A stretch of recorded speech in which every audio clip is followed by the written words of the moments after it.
شروع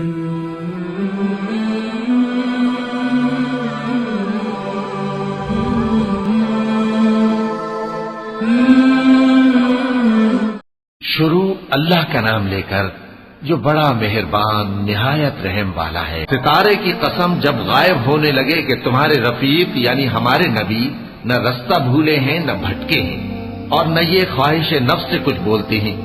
یہ قرآن تو ایک وحی ہے جو ان کی طرف بھیجی جاتی ہے۔ ان کو نہایت قوت والے نے سکھایا یعنی جبرائیل نے جو طاقتور ہیں۔ پھر وہ پوری طرح بیٹھے جبکہ وہ آسمان کے اونچے کنارے پر تھے، پھر وہ قریب ہوئے، پھر مزید نیچے آ گئے تو وہ 2 کمان کے فاصلے پر ہو گئے یا اس سے بھی کم۔ پھر اللہ نے اپنے بندے کی طرف جو حکم بھیجا سو بھیجا۔ جو کچھ انہوں نے دیکھا ان کے دل نے اس کو جھوٹ نہ جانا۔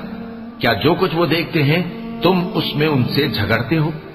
اور انہوں نے اس کو یعنی جبرائیل کو ایک اور بار بھی اترتے دیکھا ہے سدرۃ المنتہا کے پاس۔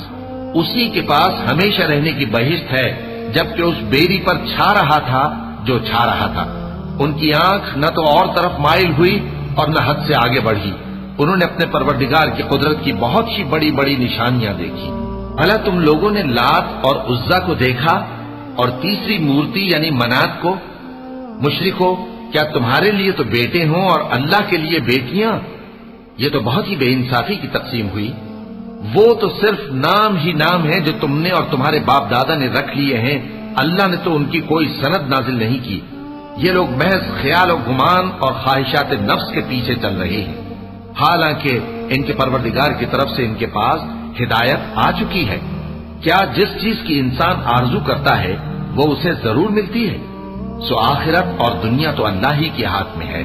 اور آسمانوں میں بہت سے فرشتے ہیں جن کی سفارش کچھ بھی فائدہ نہیں دیتی مگر اس وقت کہ اللہ جس کے لیے چاہے اجازت بخشے اور سفارش پسند بھی کرے۔ جو لوگ آخرت پر ایمان نہیں لاتے وہ فرشتوں کو لڑکیوں کے نام سے موسوم کرتے ہیں، حالانکہ ان کو اس کی کچھ خبر نہیں۔ وہ صرف خیال و گمان پر چلتے ہیں، جبکہ خیال و گمان حق کے مقابلے میں کچھ کام نہیں آتا۔ تو جو ہماری یاد سے روگردانی کرے اور صرف دنیا ہی کی زندگی کا خواہاں ہو، اس سے تم بھی منہ پھیر لو۔ ان کے علم کی یہی انتہا ہے۔ تمہارا پروردگار اس کو بھی خوب جانتا ہے جو اس کے رستے سے بھٹک گیا، اور اس سے بھی خوب واقف ہے جو رستے پر چلا۔ اور جو کچھ آسمانوں میں ہے اور جو کچھ زمین میں ہے سب اللہ ہی کا ہے، اور اس نے خلقت کو اس لیے پیدا کیا ہے کہ جن لوگوں نے برے کام کیے ان کو ان کے اعمال کا بدلہ دے، اور جنہوں نے نیکیاں کی ان کو نیک بدلہ دے۔ جو صغیرہ گناہوں کے سوا بڑے بڑے گناہوں اور بے حیائی کی باتوں سے اجتناب کرتے ہیں، بے شک تمہارا پروردگار بڑی بخشش والا ہے۔ وہ تم کو خوب جانتا ہے۔ جب اس نے تم کو مٹی سے پیدا کیا اور جب تم اپنی ماؤں کے پیٹ میں بچے تھے تو اپنے آپ کو پاک صاف نہ جتاؤ۔ جو پرہیزگار ہے وہ اس سے خوب واقف ہے۔ بھلا تم نے اس شخص کو دیکھا جس نے منہ پھیر لیا اور تھوڑا سا دیا پھر ہاتھ روک لیا؟ کیا اس کے پاس غیب کا علم ہے کہ وہ اسے دیکھ رہا ہے؟ کیا جو باتیں موسیٰ کے صحیفوں میں ہیں ان کی اس کو خبر نہیں پہنچی؟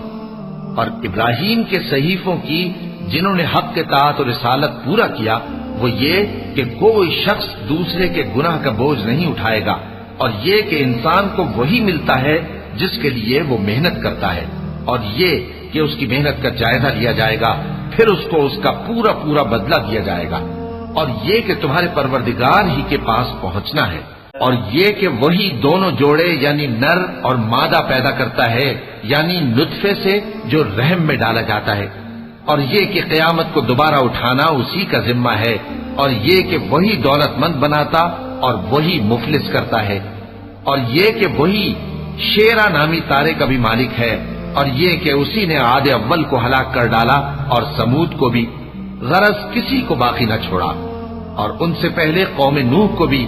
کچھ شک نہیں کہ وہ لوگ بڑے ہی ظالم اور بڑے ہی سرکش تھے، اور اسی نے الٹی ہوئی بستیوں کو دے پٹکا، پھر ان پر جو چیز چھا گئی سو چھا گئی۔